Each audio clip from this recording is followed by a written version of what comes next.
மீண்டும் பள்ளிக்கு போகலாம்,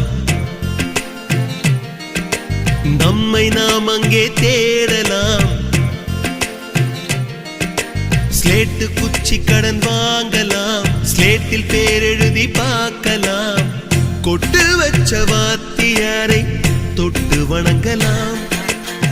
முட்டி போட்டு நின்ன இடத்தை முத்தம் கொடுக்கலாம்.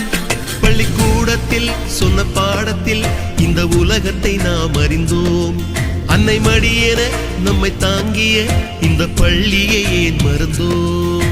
மீண்டும் பள்ளிக்கு போகலாம், நம்மை நாம் அங்கே தேடலாம்.